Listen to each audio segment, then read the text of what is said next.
3월 28일 오늘 만나 성경 말씀은 누가복음 16장 27절에서 31절까지의 말씀입니다. 부자가 말하였다. 조상님 소원입니다. 그를 내 아버지 집으로 보내주십시오. 나는 형제가 5이나 있습니다. 제발 나사로가 가서 그들에게 경고하여 그들만은 고통받는 이곳에 오지 않게 하여 주십시오.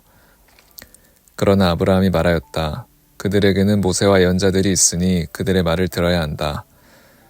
부자는 대답하였다. 아닙니다. 아브라함 조상님, 죽은 사람들 가운데서 누가 살아나서 그들에게로 가야만 그들이 회개할 것입니다. 아브라함이 그에게 대답하였다. 그들이 모세와 예언자들의 말을 듣지 않는다면 죽은 사람들 가운데서 누가 살아난다고 해도 그들은 믿지 않을 것이다. 아멘. 오늘 만나로 만나주시는 하나님을 기대합니다. 흔히 오늘을 선물이라고 합니다. 마음껏 누려야 하고 최선을 다해야 하는 찰나이며 순간입니다. 하지만 우리는 때로 그 선물을 놓쳐버리곤 합니다. 후회되는 그때가, 찾아오지 않을 언젠가가 오늘의 자리를 대신하고 맙니다. 무엇이 오늘을 오늘답게 할 수 있을까요? 말씀을 통해 함께 고민하면 좋겠습니다. 오늘 말씀에서 한 부자는 지나간 날들을 후회하고 있습니다. 형제들은 자기와 같은 일을 반복하지 않기를 바라며 도움을 구하지만 그마저도 이루어지지 않습니다. 무엇이 잘못되었던 걸까요? 이 말씀은 예수님의 비유 말씀입니다. 매일 호화롭게 살던 한 부자가 있었습니다. 애석하게도 말씀에서는 그를 한 부자로만 소개할 뿐 이름조차 언급하지 않습니다. 그와는 반대로 더러운 옷에 온몸이 상처투성이인 나사로라는 거지가 등장합니다. 부자가 집 안에서 향락을 즐길 때 나사로는 부자의 상에서 떨어지는 부스러기라도 얻어보려고 구걸하지만 무참히 쫓겨납니다. 결국 나사로는 죽게 되고 부자 역시도 죽어서 장사되는데요. 죽음 이후에 나사로는 아브라함의 품으로 묘사되는 곳에서 평안히 지내지만 부자는 지옥이라 일컫는 곳에서 고통을 당하게 됩니다. 고통 중에 있던 부자는 어느 날 나사로가 있는 곳을 보게 됩니다. 그리고 소리 높여 아브라함을 부릅니다. 27절 말씀입니다.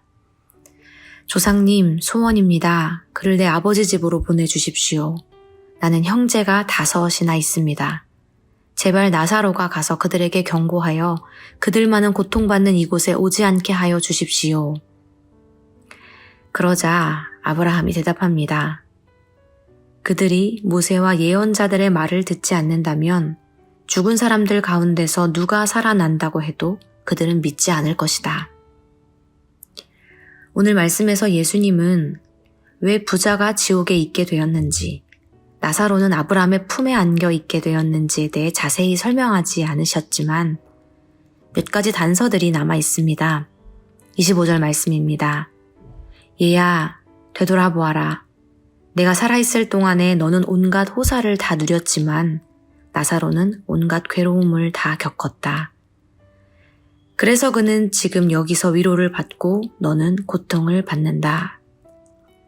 또 예수님은 누군가 나사로와 같은 곳으로 오기 위해서는 이미 그들에게 주어진 모세와 예언자들의 말을 들어야 한다고 말씀하십니다. 모세란 모세오경을, 예언자들의 말이란 예언자들로부터 비롯된 말씀을 가리킵니다. 그렇기 때문에 모세와 예언자들의 말을 들어야 한다는 것은 말씀을 따라 사는 삶을 의미합니다. 부자가 이 땅에서 누린 호화로운 삶 자체가 문제는 아닙니다. 화려한 삶을 누리는 동안 말씀을 따라 살지 못했던 것이 문제입니다. 나사로가 아브라함의 품에 안길 수 있었던 것도 그가 이 땅에서 괴로움을 겪었기 때문만은 아닙니다. 결핍과 고난 속에서도 그는 말씀을 따라 살아왔다는 것을 알 수 있습니다. 우리의 삶은 죽음으로 끝나지 않습니다. 죽음 이후의 삶이 남아 있습니다. 부자는 이 땅에 남아있는 자기 형제들에게 이 사실을 알리기 위해 나사로를 보내달라고 애원하지만 예수님께서는 아브라함의 대답을 통해 단호히 말씀하십니다. 그들에게는 모세와 예언자들이 있으니 그들의 말을 들어야 한다. 이 말씀은 나사로를 보내달라는 요청에 대한 거절이지만 동시에 그들에게는 아브라함의 품으로 올 수 있는 길이 이미 주어졌다는 말씀이기도 합니다. 중요한 것은 그 길을 선택하고 걷는 시점입니다. 그 길은 부자가 후회하듯 시간이 지난 뒤에 나중에 언젠가 걸을 수 있는 길이 아니라 오늘 여전히 계속해서 걷고 있어야 한다는 것입니다. 반대로도 마찬가지입니다. 그 길은 예전에 한때 걸었던 길이 아니라 지금 변함없이 걷는 길이어야 합니다.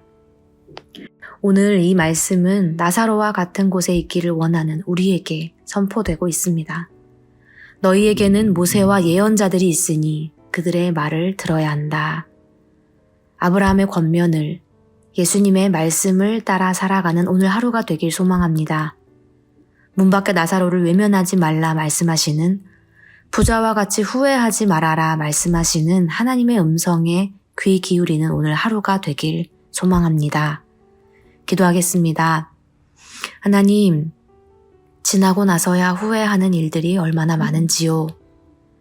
지나고서야 깨닫게 되는 일들이 얼마나 많은지요. 때로는 일어나지도 않은 일들을 염려하고 걱정하느라 오늘이라는 선물을 놓치고 마는 연약한 우리를 불쌍히 여겨 주옵소서. 오늘 주신 이 말씀처럼 이미 우리에게 선포되고 들려지는 말씀을 붙들며 살아가게 하옵소서. 오늘 내가 할 수 있는 작은 일을 시작함으로 도전과 결단을 통해 살아계신 하나님을 경험하는 오늘 하루 되게 하옵소서. 예수님의 이름으로 기도합니다. 아멘. 이제 2가지 기도 제목으로 함께 기도하겠습니다. 첫째로 말씀을 기억하며 함께 기도하기 원합니다. 하루하루 주신 말씀대로 살아가게 하옵소서. 받은 은혜와 결단을 잊지 않고 미루지 않게 하옵소서. 둘째로 교회 안에 있는 모임들을 위해 기도하기 원합니다. 우리의 섬김과 나눔을 통해 나사로가 도움을 받아 힘을 얻고 부자가 새롭게 되는 은혜를 경험하게 하옵소서. 이렇게 기도하신 후에 개인 기도하시겠습니다.